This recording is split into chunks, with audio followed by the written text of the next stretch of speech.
In today's world where globalization is prevalent, which opens opportunities to other countries, a number of Filipinos have been to other countries as employees, workers, and citizens. One of our many fellow Filipinos is Mr. Kenneth G. Ortega. Hi, I am Engineer Kenneth G. Ortega, 28 years old from Nailon, Bugo City, and I am seafarer. Good morning, engineer. So, how long have you stayed abroad? Since I was graduated in base marine engineering, it was 5 years, and it was a contractual. 9 months I've been on board, then go on vacation. So good morning again, Mr. Engineer. And what is the purpose of your stay there? The main purpose I stayed there almost 9 months for my living and financial purposes. I have a sister to do what do you call this? To support. So, what were your most unforgettable experience there? How will you describe them? Is it good or bad? It is good. Kay maka-travel ka within free ra ka maka-travel in the worldwide. The unforgettable moment is nakay kaaway sa barko nga until mahuman imong contract dili mo magtingog. Dili mo magtingog, hapit pa sumbag kayo ba?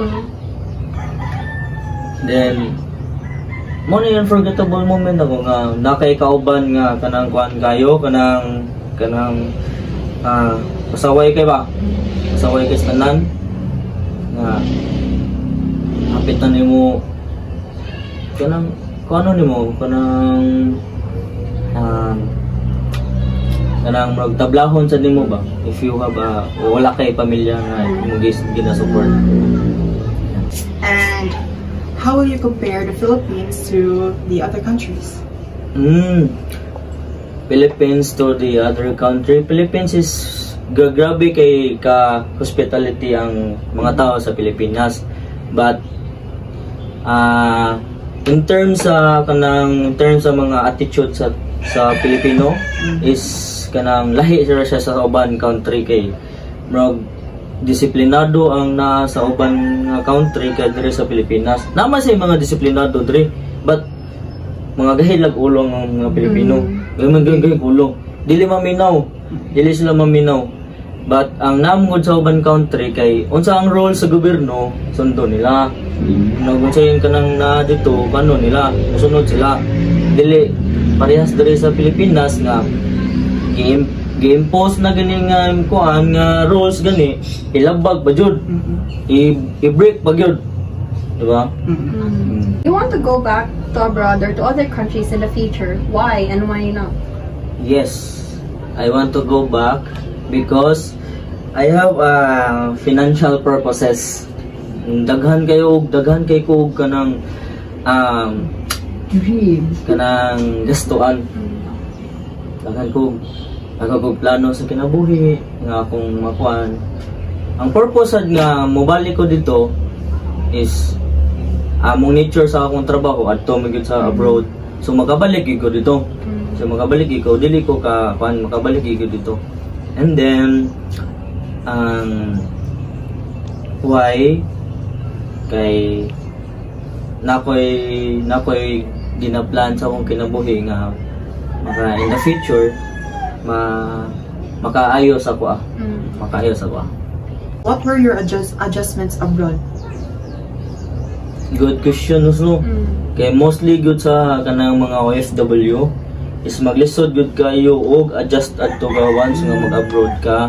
Kay ngano ilang culture, unsa ang environment nila, dili mo ka once nga baguhan mo is kanang kuan gyud mo kanang maglisod gyud mo kanang kuan is naagid simuhang kagalingon nga i-adjust nako ako i-adapt og unsa ang ilahan na diri ako makita sa mga tao i-adapt na ko diri kanang murag lisod sa imong kagalingon but imong panikamuton nga makuan nimo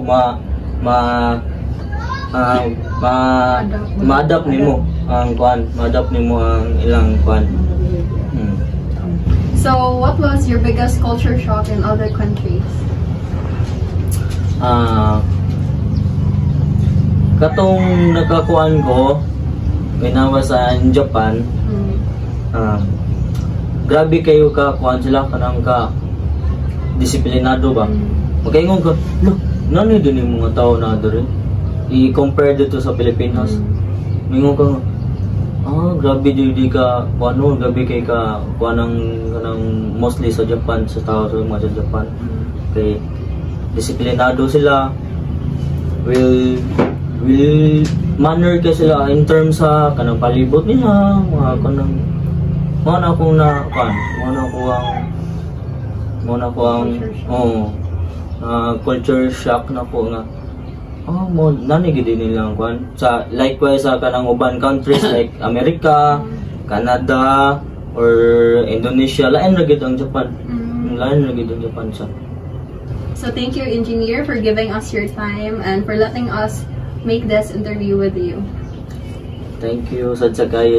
Thank you sa ninyo no nga ako gid yung gipik na interview.